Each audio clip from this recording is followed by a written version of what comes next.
Todos, cuando oímos la palabra nefrología, nos preguntamos, yo lo sé porque hace 3 años estaba ahí donde vosotros, y yo pienso que la nefrología es la gran desconocida dentro de las especialidades médicas.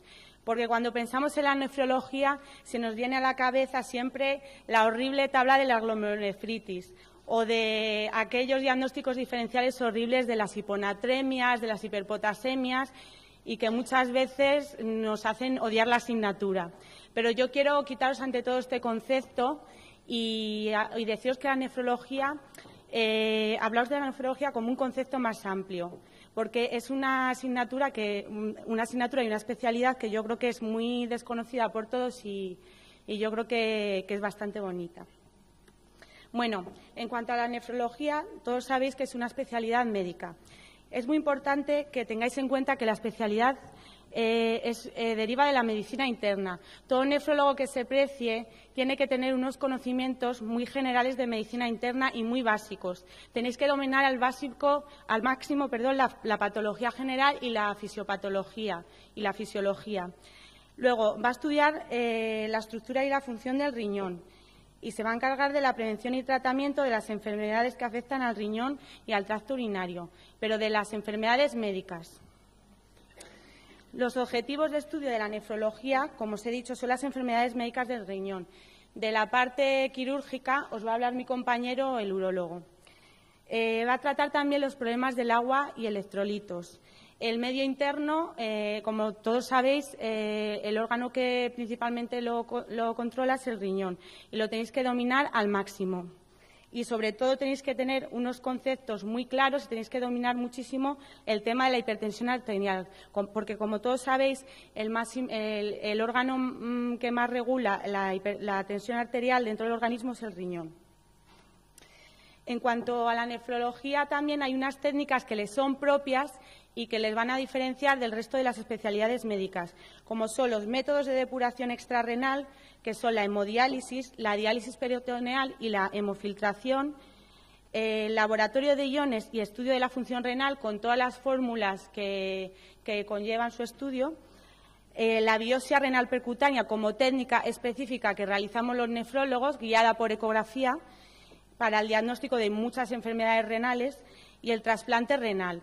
Entre comillas, subrayado los métodos de depuración extrarrenal y el trasplante renal, porque yo creo que durante la carrera y durante el estudio del MIR son técnicas que ni siquiera se ven por encima y yo creo que ninguno tenéis mucha idea de qué van. Entonces, dentro de un rato voy a tratarlas un poquito más detalladamente. En cuanto a los contenidos específicos de la nefrología, todos tenéis que tener unos conocimientos muy básicos de anatomía y anatomía patológica. Es muy importante la anatomía patológica dentro de la nefrología, porque muchos de los trastornos glomerulares, la temida glomerulonefritis que tanto odiáis durante el MIR, se diagnostican mediante anatomía patológica.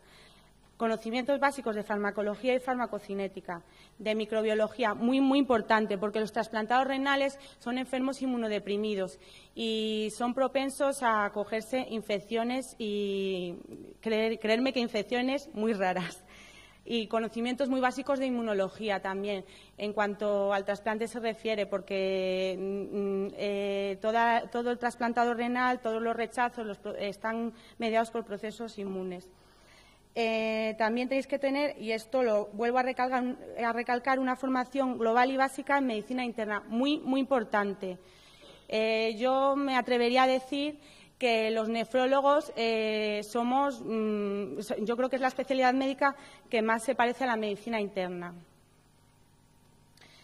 Dentro de la nefrología clínica, los temas que se van a tratar son el fracaso renal agudo, la insuficiencia renal crónica, todo tipo de glomerulopatías primarias, nefropatías secundarias, intersticiales, congénitas, hereditarias, tubulares, tóxicas, el tema de la hipertensión, que como os he dicho es muy importante, todas las alteraciones hidroelectrolíticas y del equilibrio ácido-base, la litiasis renal y las infecciones urinarias, aunque dependiendo de los hospitales el tema de la litiasis renal a veces lo llevan los urólogos o los nefrólogos, que luego también os hablará un poco mi compañero.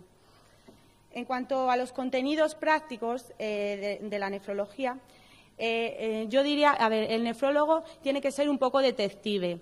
La historia clínica y la exploración física es básica. Yo creo que en todas las especialidades médicas, pero más en la nefrología.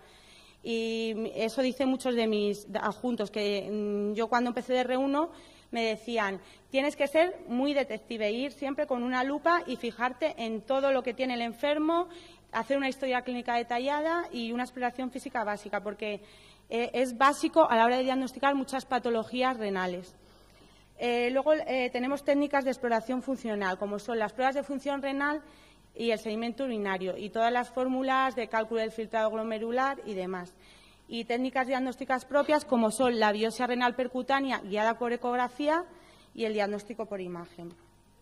En cuanto a las técnicas terapéuticas que se realizan dentro de la nefrología, todo nefrólogo tiene que saber coger accesos vasculares, bien sea a nivel femoral, yugular, subclavio, porque en cualquier momento nos puede venir a la urgencia un paciente con una hiperpotasemia severa o en insuficiencia cardíaca y tenemos que dializarlo de urgencia.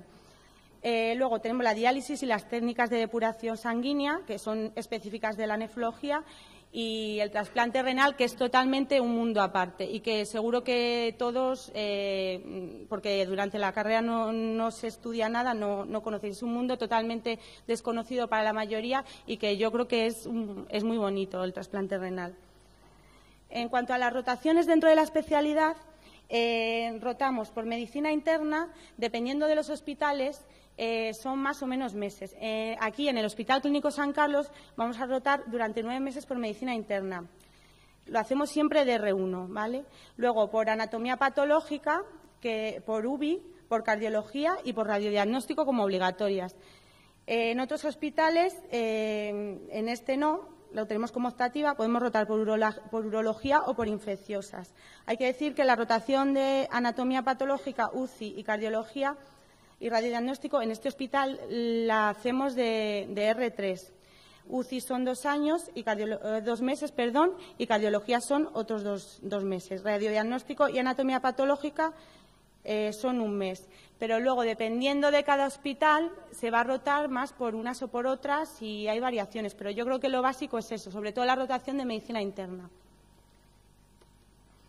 En cuanto a las rotaciones dentro de nefrología, se va a rotar por el servicio de interconsultas, por hemodiálisis y por diálisis peritoneal. Aquí lo tenemos establecido de R2. Luego, por hospitalización de nefrología clínica, consulta externa de nefrología clínica, hospitalización de trasplante y consulta externa de trasplante. Normalmente aquí es finales de R3 y todo R4. Ahora os voy a hablar un poquito de las guardias. En este hospital de R1 hacemos guardias siempre de medicina interna, bien de puerta o de planta de medicina interna. Y a partir de R2 solo de especialidad de nefrología. Las guardias de nefrología, quitando alguna excepción en este hospital, bueno, porque es un hospital grande, suelen ser malillas o regulares. Hay algunas veces que son buenas, pero claro, el nefrólogo que está de guardia está para todo, para la planta de nefrología, para la diálisis, para todo lo que venga de la urgencia, incluso si hay un código 0 de trasplante, que en el caso de este hospital somos uno de los hospitales de Madrid, después del Gregorio Marañón, el segundo que más trasplante de riñón se hace, entonces en cualquier momento tenemos que estar alerta porque vamos contratiempo, o sea, en contra del tiempo para realizar el trasplante lo antes posible.